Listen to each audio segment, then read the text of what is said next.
Hello everyone. We are continuing our lecture on trigonometry, and we'll be discussing trigonometry identities, compound angles, and factor formula. So let's consider a right angle triangle ABC, with B being the hypotenuse side. So by the Pythagoras relation, we'll be having B square equals to A square plus C square. The hypotenuse, the square of the hypotenuse equals to the square of the adjacent side and the opposite side.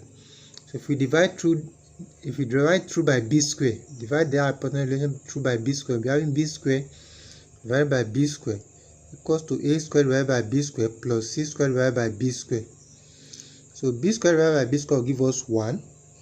And A square over B square will be A over B all squared, plus C square divided by B square will become C over B all squared.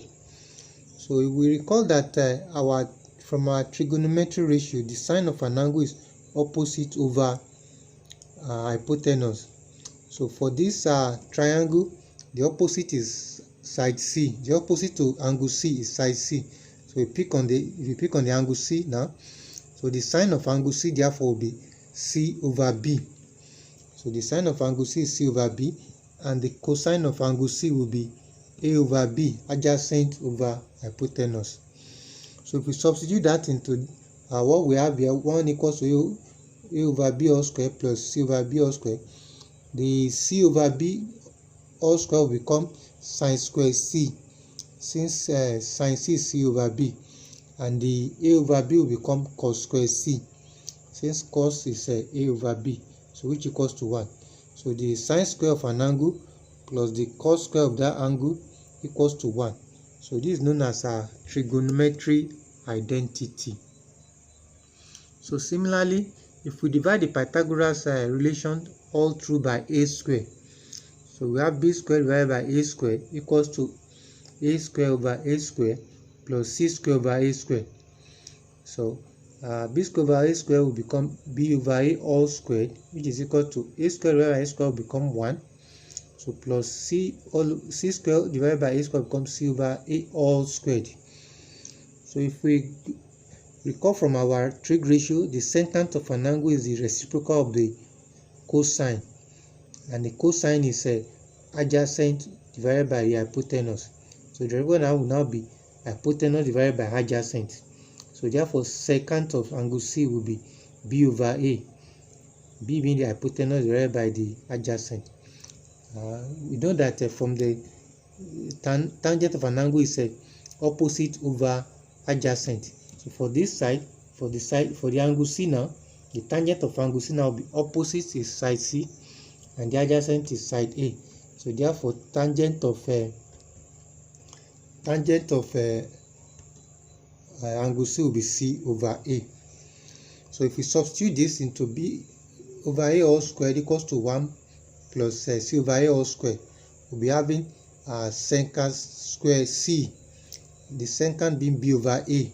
Secant of angle C is B over A, so we have B over A all squared equals to 1 plus C over A all squared will have become tan square C, since tan C is C over A. So the square of the secant of an angle equals to 1 plus the square of the tangent of an angle. So this is also known as trigonometry identity. So if we divide the same Pythagoras as well by all through by C square, so we'll be having B square over C square equals to A square over C square plus C square over C square. So B over C all squared is cosec of an angle. Cosec is the reciprocal of sine, so sine is opposite over hypotenuse, so we'll be having cosec of angle C to be hypotenuse over opposite, so B over C. So if we substitute that, become cosec square C equals to 1 plus A over C is the cotangent of angle C, so A over C all square will now be cot square C. So this is also an trig identity. So some other trig relations that we need to have in mind is that the tangent of an angle equals to sine of an angle divided by cos of an angle. You can easily show that by, since we know that sine of an angle is opposite divided by hypotenuse, and cosine is adjacent divided by hypotenuse. So if we divide that, hypotenuse will cancel each other. So we'll be having opposite over adjacent, which is the tangent. Similarly, the reciprocal of tangent is cotangent. So the reciprocal of that sine over cos will be cos over sine, which is the cotangent of the angle. We use all these identities to show other relationship of a trigonometric ratio. So here we are asked to show that tan square x divided by sec x plus 1 equals to 1 minus cos x divided by cos x. So we can start showing that from the left hand side. The left hand side is tan square x divided by sec x plus 1. From one of the identities we just proved above, that 1 plus tan square x equals to sec square x. From this identity, 1 plus tan square of an angle equals to the sec square of the angle. So if we make tan square the subject of the formula there, so we are having tan square of an angle equals to sec square of the angle minus 1. So here, in what we are going to do, we are going to replace tan square now by sec square minus 1. So we replace the tan square x there by sec square x minus 1. The denominator remains the same as sec x plus 1. So what we do now is that we see that sec square x minus 1 is a difference of between two squares. 1 is a square, 1 times 1 is 1. Then sec square is also a square. So difference of two squares can be factorized into the product of sum and difference. So sec square x will become sec square x minus 1 becomes sec x plus 1 multiplied by sec x minus 1. So if we look properly, we see that the denominator is sec x plus 1. So sec x plus 1 is dividing and sec x plus 1 is multiplying. So they will cancel each other there. So what we'll be having left will be sec x minus 1. And if you remember, secant x is the reciprocal of a cosine. So that means sec x can become 1 all over cosine x. So the reciprocal of sec x itself is 1 over cos. So we replace as 1 over cos. So sec x minus 1 become 1 over cos minus 1. So if we simplify that by finding the LCM will be cos x. So cos x divided by cos x, that's 1. 1 times 1, that will be 1. Minus cos x multiplied by minus 1. So that's going to give us minus cos x. And divided by cos x, which is what we have to show on the right hand side.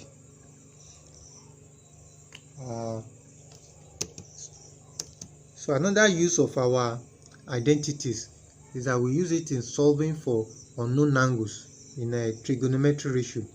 So we have one here that says that if theta is between 0 degree and 360 degree, you have to find the value of theta for which 3 minus 3 cos theta equals to 2 sine square theta equals to 2 sine square theta. So what we do is that we want to make all the trig ratios to be uniform in that equation. So, and the easiest one is for us to change the sine square to cos square. And remember, sine square of an angle plus cos square of the angle equals to 1. So we make the sine square the subject of the relation of that identity, and it will become sine square of an angle equals to 1 minus cos square of an angle. So we're going to replace sine square theta now by 1 minus cos square theta. So the equation now becomes 3 minus 3 cos square theta equals to 2 into bracket of 1 minus cos square theta. So we open the bracket on that side. So we're having 3 minus 3 cos theta equals to 2 minus 2 cos square theta. The 2 will multiply all through. Then we bring all the factors to one side. All the terms, we bring them to one side. So minus 2 cos square theta, if it comes to this side, it becomes plus 2 cos square theta. So minus 3 cos square theta is already on this side. 3 is already on this side. So we bring 2 from the other side. So it becomes minus 2. So 3 minus 2 become 1. So we're having 2 cos square theta minus 3 cos theta plus 1 equals to 1. Equals to 0. So this is a trig equation in quadratic equation in trigonometry. So we factorize that 2 cos square theta minus 3 cos theta plus 1. We can write the 3 cos square theta, the middle term, as minus 2 cos theta and minus cos theta. And when we have 2 cos square theta minus 2 cos theta, we can factor out cos theta out of it. If we factor cos theta out of it, we're having 2 cos theta minus 1.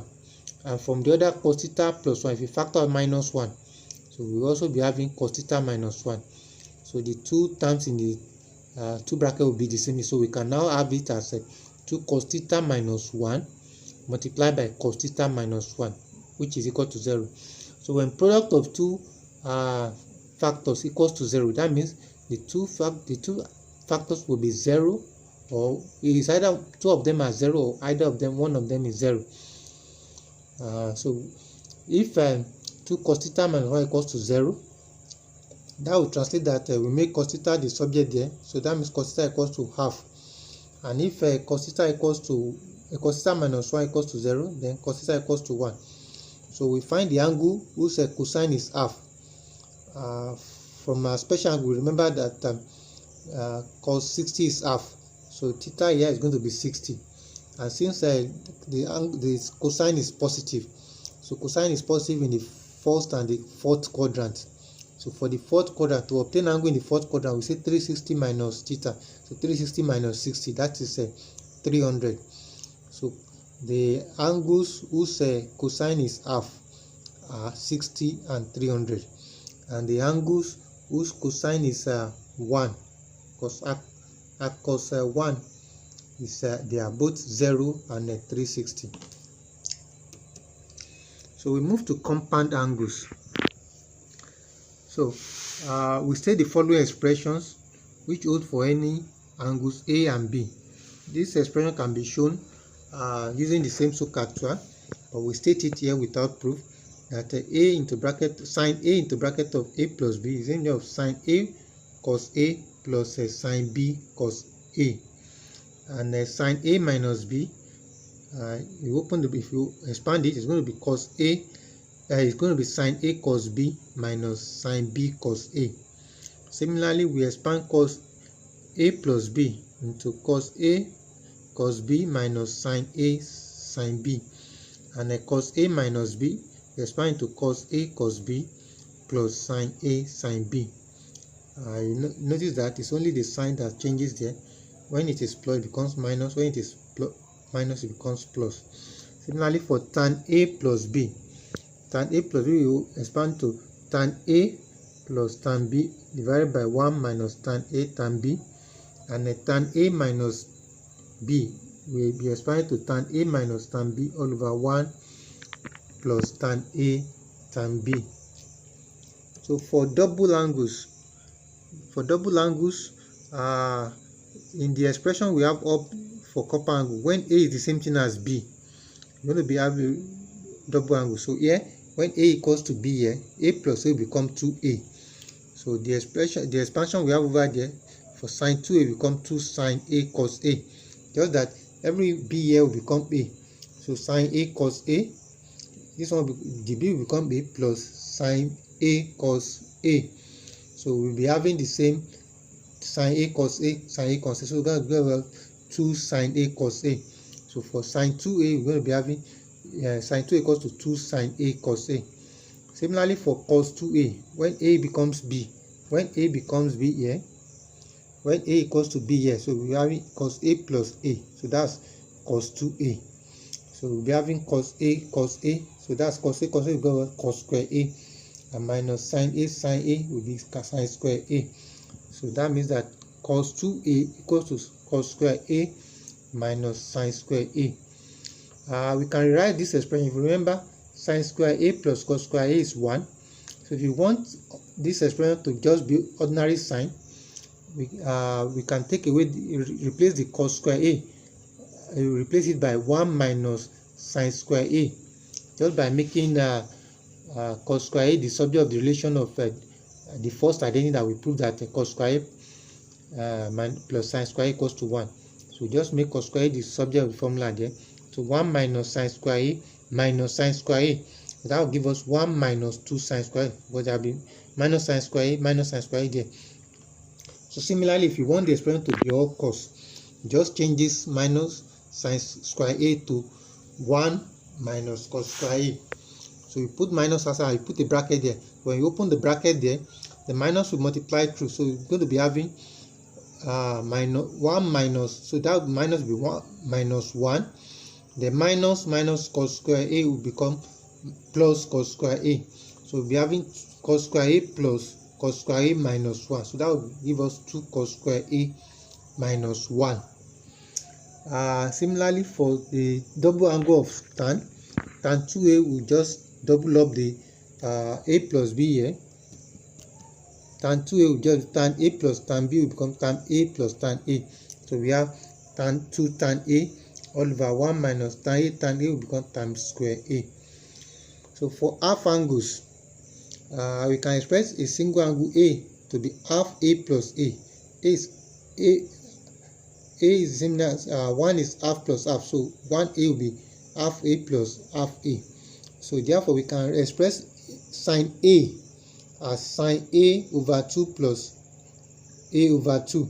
So if we expand that now, make use of the double angles. So here our double angle is half of each of the angles. So it will become 2 sine a over 2 cos a over 2. So our a here will just be a over 2, since each of the angle there is 2 has become just only single a. So we split it into 2. So similarly, cos a can become cos a over 2 plus cos a over 2.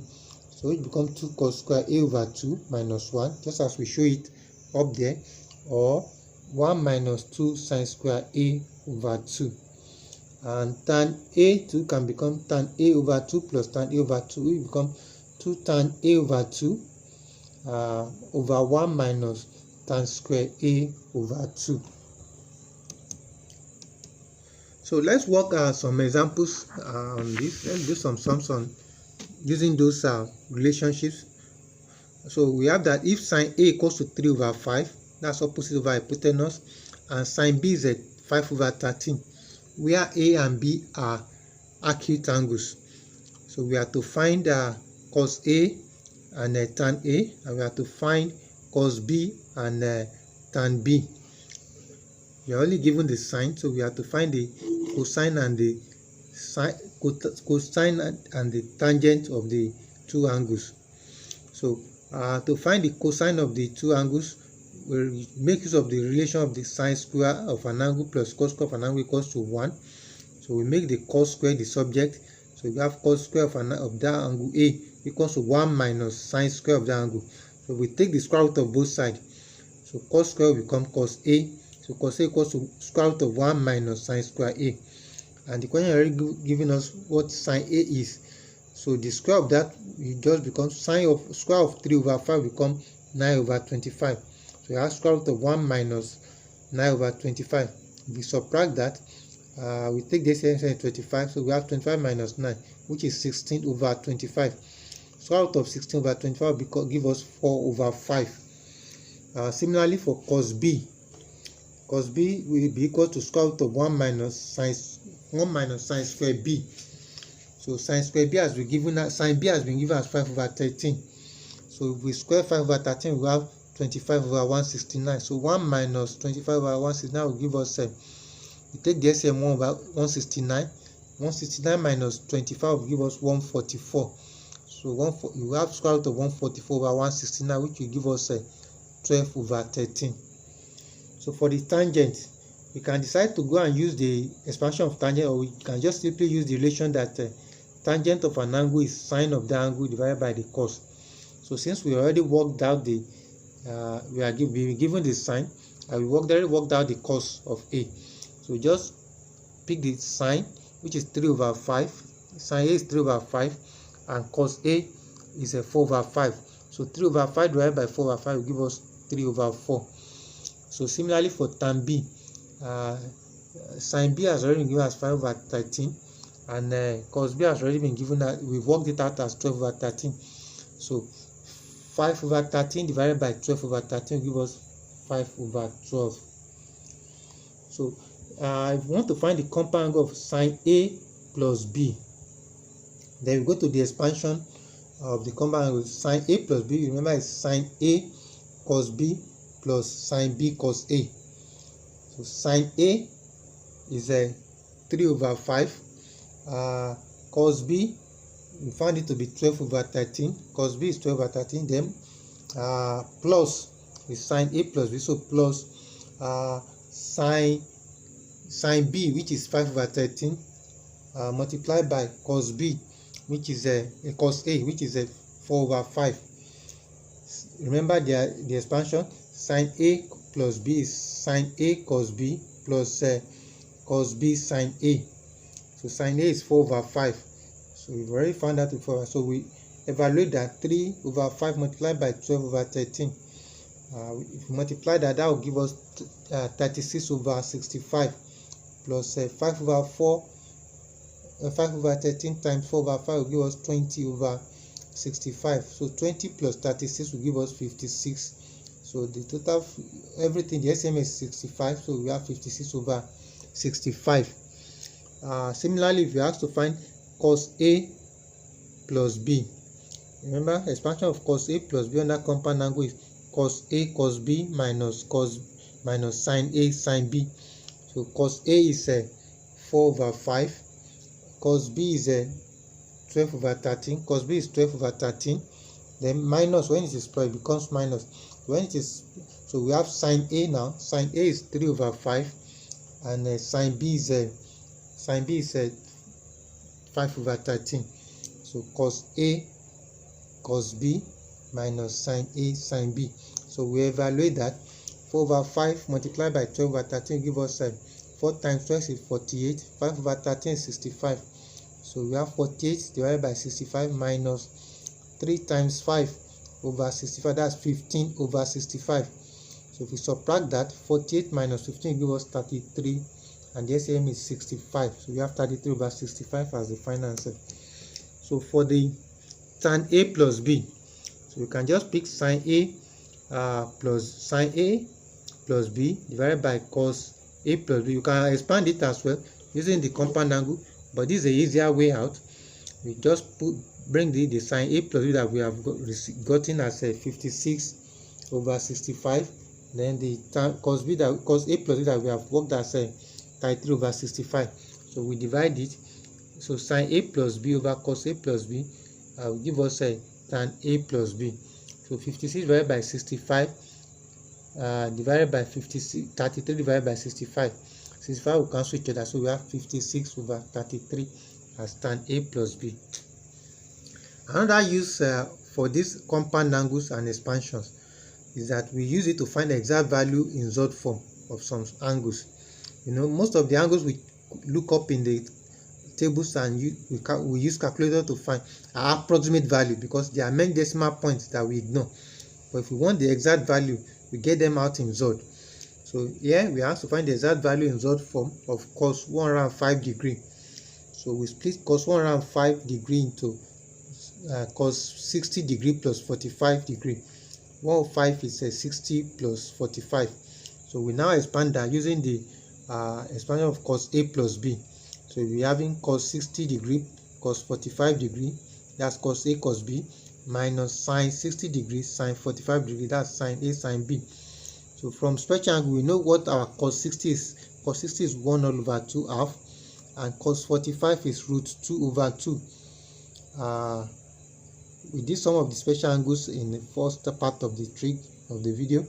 So for sine 60 as well, sine 60 is √3/2, and sine 45 is the same thing as cos 45, which is √2/2.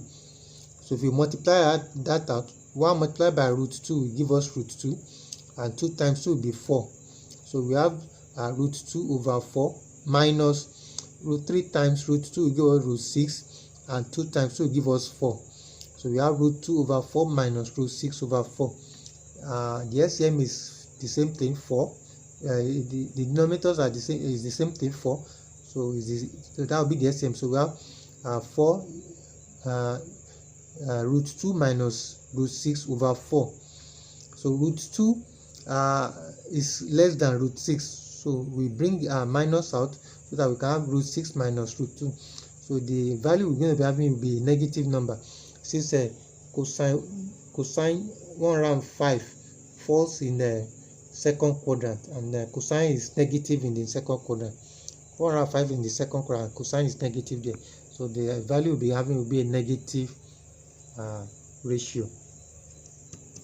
So now for term 15, we split term 15 to term 45 minus 30. So 45 minus 30 is 15. So now we have our expansion for tan A minus B. So remember, tan A minus B is tan A minus tan B over 1 plus tan A tan B. So here now we're going to our A will be 45 and our B will be 30. So we have tan 45 degree minus tan 30 degree over 1 plus tan 45 degree tan 30 degree. So from our special angle, tan 45 we know this 1, and tan 30 is 1 all over root 3. So we're going to be having 1 minus 1 all over root 3 over 1 plus 1 times 1 all over root 3.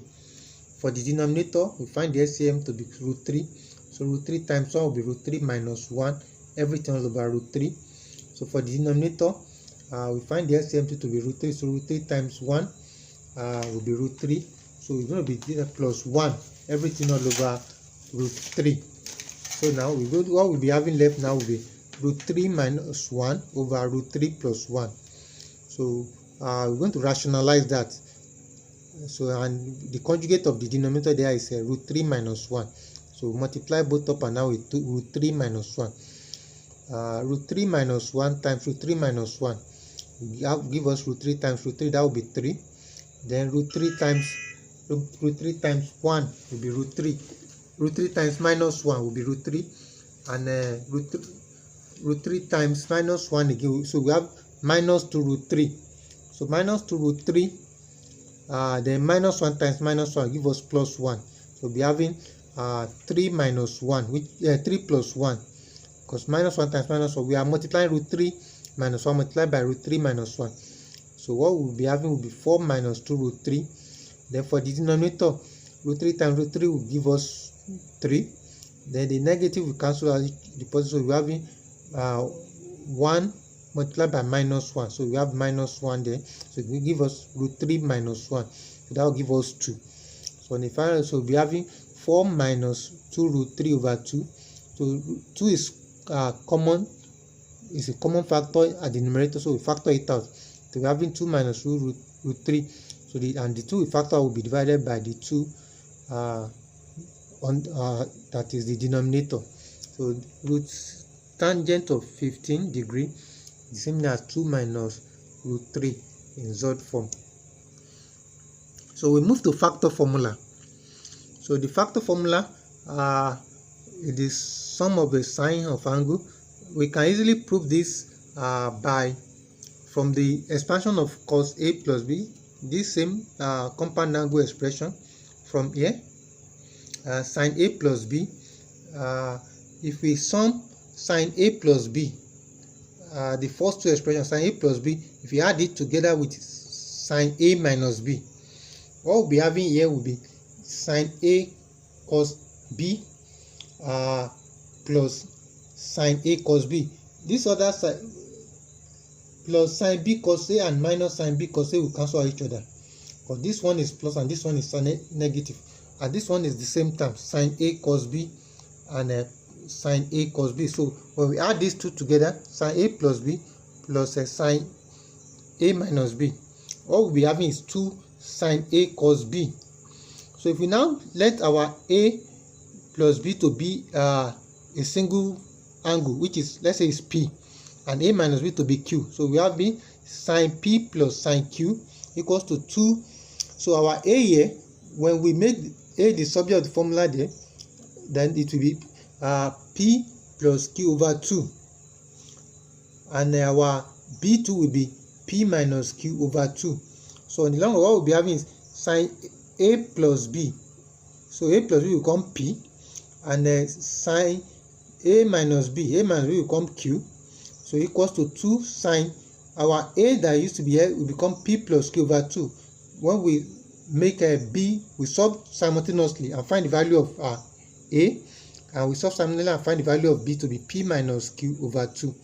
So that means that the adding of the two compound angles there, sine a plus b plus sine a minus b, gives the first factor formula. Similarly, we say sine a plus b minus sine b plus a, sine a plus b minus sine a minus b. We produce the second factor formula here as well in the same fashion. Then cos a plus b plus cos a minus b. We produce cos p. We produce the third factor here. Then cos a plus b minus cos b minus cos a minus b. We produce the third factor, the fourth factor here. So all these four factors are now regarded as a factor formula. So we're going to use the factor formula now to prove this, that sine a minus 2 sine a minus sine 2a plus sine 3a over cos a minus cos 2a plus cos 3a equals to tan 2a. So we rearrange. Now to use the factor formula, it says sine 3a, we bring sine 3a plus sine 3a will come to the front, then together with plus sine a, then we keep the minus sine 2a at the back. So similarly for denominator, we bring sine 3a cos 3a to the front, add it up to plus cos a, then minus cos 2a, we keep it at the back. So for the first two terms, sine 3a plus a, we're going to use a apply factor formula to it. So sine p plus sine q, it says 2 sine a p plus q over 2 multiplied by cos p minus q over a. So our p here is 3a and our q is a. So 3a plus a will give us 4a. 4a divided by 2 will give us 2a. Then similarly 3a minus a, that's p minus q, is a 3a minus a, which give us 2a. 2a divided by 2 will give us a. So therefore sine 3a plus a by factor formula will become 2 sine 2a cos a, and our minus 2a remains the same.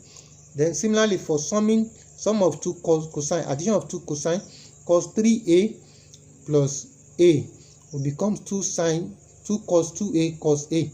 So addition of two cos is a 2 cos p plus q over 2 and cos p minus q over 2. So our p minus q is over 2 is a, p plus q over 2 is 2a. So if we look at that, what we have there on the numerator, sine 2a is common, so we can factor it out. If we factor sine 2a out in the numerator, we're having 2 cos a minus 1. Factor sine 2a out, we're having 2 cos a minus 1. In the denominator, if we factor cos 2a out, we'll be having 2 cos a minus 1. So in the numerator, we have 2 cos a minus 1. Denominator 2 cos a minus 1. 2 cos a minus 1 will cancel each other up and down. So we're having sine 2a over cos 2a. And sine over cos, we already shown it that it is tan. So sine 2a over cos 2a will become sine 2a over cos 2a will become tan 2a, which is what we are asked to show at the beginning. So that's it. We continue from here next time. Thanks for watching.